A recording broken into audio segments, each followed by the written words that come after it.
On August 26, 1948, a woman reported to the Montgomery County Police Department that she had found items in her husband's home that she said could not have belonged to a law-abiding person. The report came just 2 weeks after their marriage. A subsequent investigation revealed that the find was a wooden box containing personal belongings belonging to various elderly people from the surrounding area. Some of these people had been missing for several years. The items included pectoral crosses, glasses with a distinctive crack in the lens, women's purses containing documents, and bundles of small banknotes. According to Doris's testimony, the box was in a storage room behind metal tools and empty canisters. She said she had never seen these items before and did not know they existed. She said she had decided to clean the house while her husband was away, and while moving heavy boxes, accidentally came across the wooden container. Neighbors reported that Charles Walter Gray, Doris's husband, was known in the area as a man willing to do various small jobs, from mending fences to repairing roofs. The investigation paid special attention to the fact that most of his clients were lonely elderly people. This circumstance later became one of the key areas of the investigation. At the time of her police report, Doris claimed that she had no idea about her husband's past. They had known each other for only a few months, and according to her, he always avoided talking about his previous jobs and personal connections. Despite this, he seemed polite and reserved, which was confirmed by some of his neighbors. After receiving the statement, the police seized the box and made an inventory of the find. At first glance, all the items were genuine and showed signs of long-term use. Experts noted individual marks on the items, which made their identification easier. That same day, an investigation began into the locations of Charles Gray's last works. The detectives found that some of the owners of the found objects were indeed listed as missing or had died under strange circumstances. This coincidence led to the decision to detain Gray for questioning, but at that moment, he was no longer at home. The absence of the husband and the nature of the find heightened suspicions. That day would later become the starting point of an investigation that led to the discovery of a series of murders of elderly people committed over several years. On the morning of August 27, 1948, at 7:15 a.m., a neighbor of Doris Gray reported to police that he had seen Charles Walter Gray driving out of town. Gray was driving his old pickup truck, loaded with 2 gas cans and a large sack, toward a dirt road that led to an abandoned farm 12 miles outside of town, he said. He was never seen again. This came as a surprise to investigators, as officers had planned to question Gray about the items found the previous evening. His absence raised concerns that he might have destroyed evidence or gone into hiding. Doris was home at the time and reportedly woke up to the sound of the engine running. She noted that her husband had gotten ready quietly and had not told her where he was going. She later reported that the night before, he had seemed unusually composed, almost silent, and had avoided eye contact. During the investigation, the detectives found that 2 days before the cache was discovered, Gray had rented a tool from a local mechanic, including a crowbar and a set of ropes. These items were not found in his home. Police searched Gray's garage around midday. Among other things, they found brown stains on the floor and a tarp that was folded in a corner. An examination later confirmed that it was human blood, but the results were not yet available, and investigators were still taking notes. That same day, information was received that one of the wallets found in the box belonged to William Jones, a 78-year-old man from a neighboring county who had disappeared in May of that year. Jones's case was not widely publicized because he lived alone, and his absence was not noticed until several weeks later. An official investigation at the time failed to identify his whereabouts or any possible suspects. By mid-afternoon on August 27th, a statewide alert was sent out for Gray, indicating that he may be armed, driving a dark green truck, and carrying an unknown quantity of items that may be related to the disappearance of elderly residents. At the same time, investigators began to study the route Gray might have taken. Around 3:40 p.m., a farmer reported seeing a man matching the description in the area of an old pumping station on the river. The site was off the main roads and had been used in the past for technical purposes, but had been completely abandoned by that time. The task force arrived at the pumping station around 5:01 p.m. Inside, they found fresh footprints matching the size and pattern of Gray's boots. The footprints led to a metal door in the floor, which led down to the basement. The basement was empty, but there were traces of stains on the walls indicating that a large object, possibly a bag or package, had recently been in the room. By this point, it was becoming clear that Gray had likely been aware of the investigation and had taken steps to conceal further evidence. The question of what exactly was in the basement of the pumping station in the hours before the police arrived remained unanswered. This uncertainty heightened interest in the case. By the evening of August 27th, police were already considering the possibility that the box found in the house was only a small part of the evidence, and that the network of crimes in which Gray might be involved was much wider than initially thought. On the morning of August 28, 1948, fishermen from the coastal village of Mill Creek reported to the sheriff's department a discovery made at the mouth of the river. A thick canvas bag, tied with wire and caught on the fragment of an old pier, was noticed on the shallows among driftwood and debris. At first glance, the bag was waterproof, and, according to eyewitnesses, it looked too heavy for fishing gear. The task force arrived at the scene at 0940.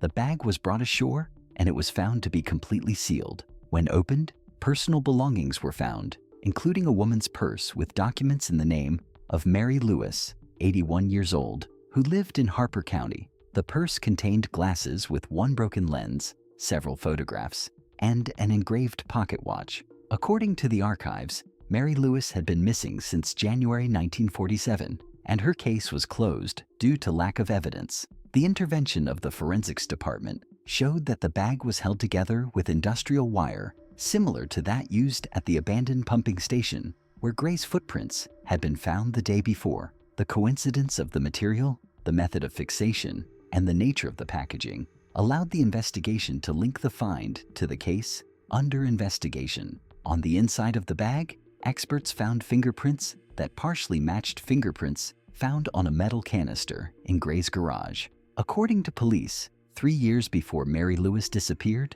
her home was renovated by a private contractor, and the name of Charles Walter Gray was on the contract. This information was the first officially documented connection between Gray and the victim, who disappeared long before the events of August 1948.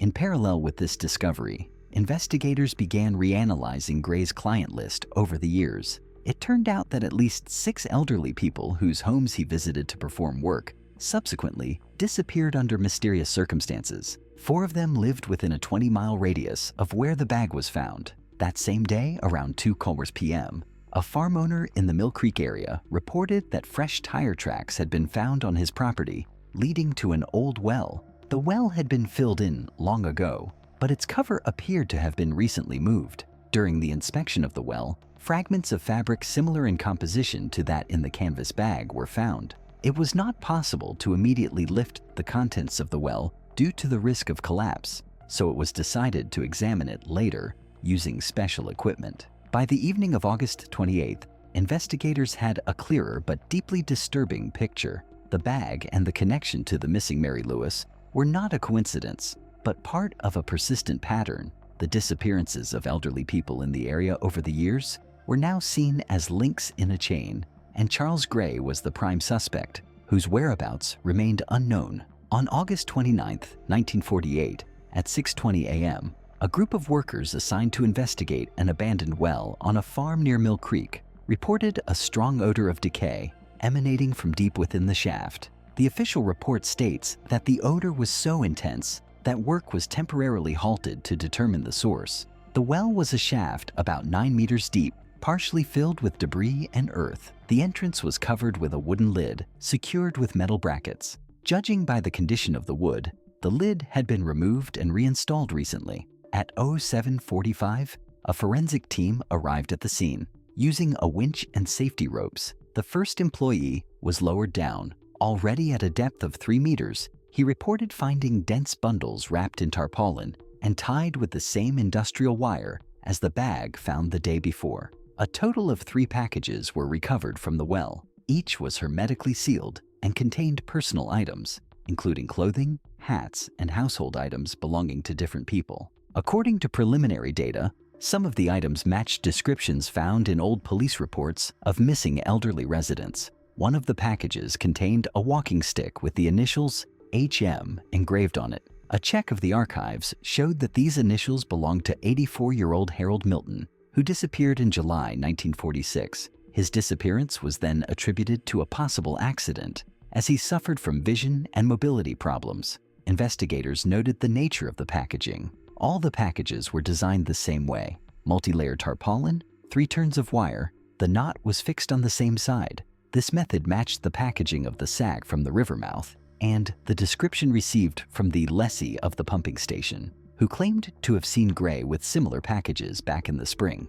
During the inspection of the surrounding area, experts found fresh footprints and remains of tire tracks. The direction indicated a country road leading to a forest area towards the county border. Around midday, the department received information from a local postman. He claimed that on the morning of August the 27th, he had seen Gray walking along this road with a backpack and a package wrapped in tarpaulin. The items found in the well confirmed the assumption that Gray not only killed elderly people, but also stored or moved their personal belongings to remote and hard-to-reach places. The investigation has a version that similar hiding places may be located in other parts of the county, and their number may be significantly greater than previously assumed. At this stage, Gray was still at large, and each new piece of evidence expanded the scope of the case. On September 1st, 1948, at 5:10 a.m., the engineer of a freight train traveling on the Mill Creek Harper branch reported to the station attendant